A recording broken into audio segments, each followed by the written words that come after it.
다 같이 사도신경으로 신앙 고백하심으로 10월 11일 토요일 아침 예배를 하나님께 드립니다. 나는 전능하신 아버지 하나님, 천지의 창조주를 믿습니다. 나는 그의 유일하신 아들, 우리 주 예수 그리스도를 믿습니다.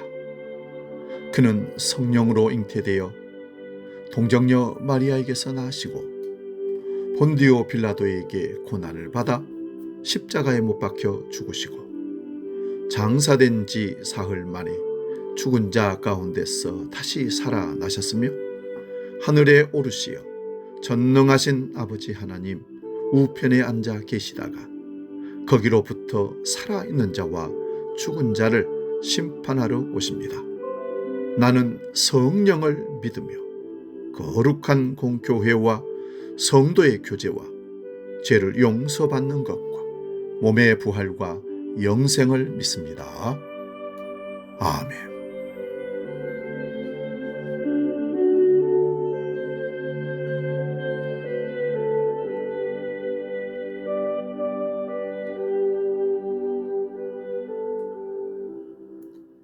찬송가 413장 내 평생에 가는 길 함께 찬송합니다.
오늘 아침 우리에게 주신 하나님 말씀은 신약성경 고린도후서 12장 7절에서 10절의 말씀입니다.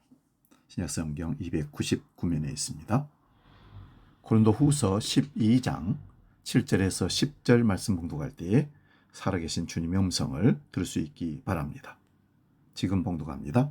여러 계시를 받은 것이 지극히 크므로 너무 자만하지 않게 하시려고 내 육체의 가시 곧 사탄의 사자를 주셨으니 이는 나를 쳐서 너무 자만하게 하지 않게 하려 하심이라. 이것이 내게서 떠나가게 하기 위하여 내가 3번 주께 간구하였더니 나에게 이르시기를 내 은혜가 네게 족하도다. 이는 내 능력이 약한 데서 온전하여 짐이라 하신지라. 그러므로 도리어 크게 기뻐함으로 나의 여러 약한 것들에 대하여 자랑하리니 이는 그리스도의 능력이 내게 머물게 하려 함이라. 그러므로 내가 그리스도를 위하여 약한 것들과 능력과 궁핍과 박해와 곤고를 기뻐하노니 이는 내가 약한 그때에 강함이라. 아멘. 봉독한 말씀으로 가시의 반전, 이런 제목으로 말씀 상고하면서 피차 은혜를 나눕니다. 가시의 반전. 눈에 가시라는 말이 있습니다. 몹시 밉거나 마음에 들지 않아서 항상 눈에 거슬리는 사람을 두고 한 말입니다. 누구나가 가시가 될 수도 있고 가시로 보이는 사람도 있습니다. 뿐만 아니라 사람들은 누구나 자기만의 가시를 품고 살아갑니다.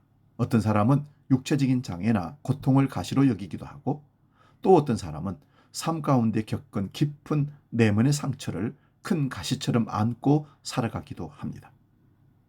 또 어떤 사람들은 영적인 가시로 인하여 하나님과의 만남에 큰 걸림돌이 되기도 합니다. 그로 인해 지금도 얼마나 많은 사람들이 자신이 품고 있는 가시로 인해서 괴로워하면서 제발 누군가가 이 가시를 빼주기를 소원하며 살아가는지도 모릅니다. 오늘 본문 말씀을 보면 위대한 사도 바울 역시 자신에게 있는 가시가 마치 사탄의 사자와 같이 고통스럽게 하는 상태였기에 이것이 떠나가기를 주님 앞에 3번이나 간절히 간구했다고 고백합니다.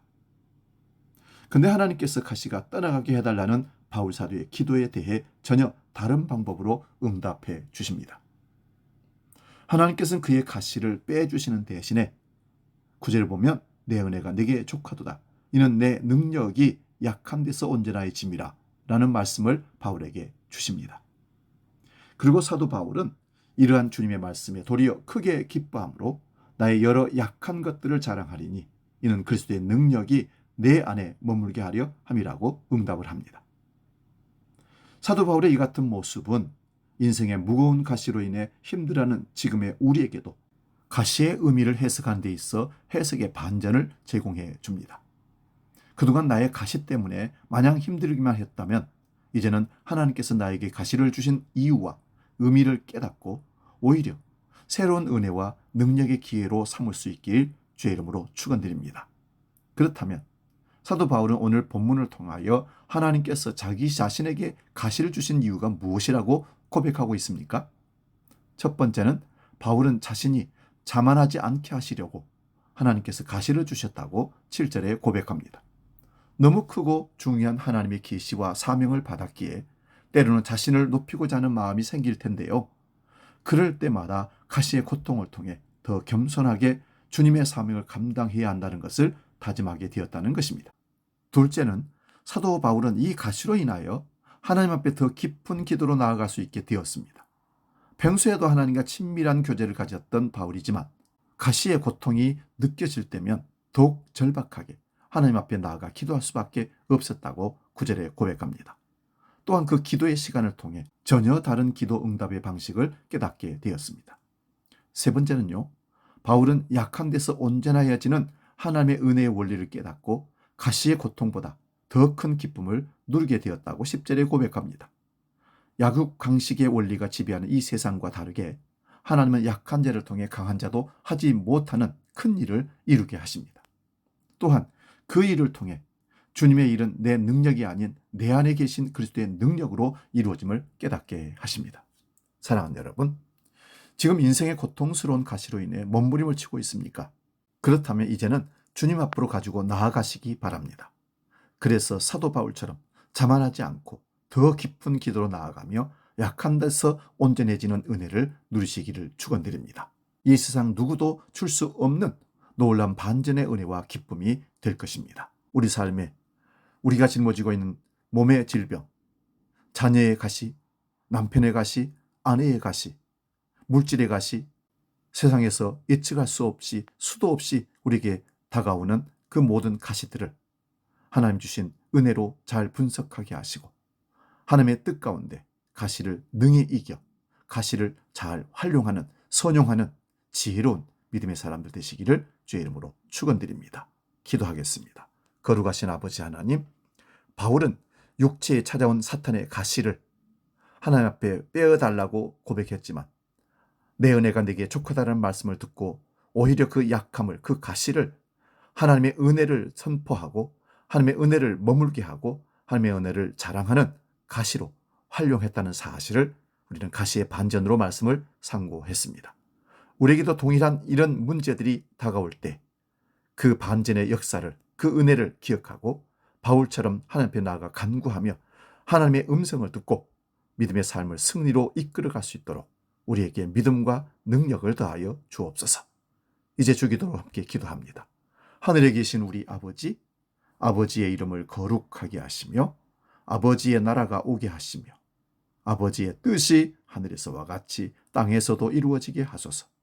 오늘 우리에게 일용할 양식을 주시고 우리가 우리에게 잘못한 사람을 용서하여 준 것 같이 우리 죄를 용서하여 주시고 우리를 시험에 빠지지 않게 하시고 악에서 구하소서.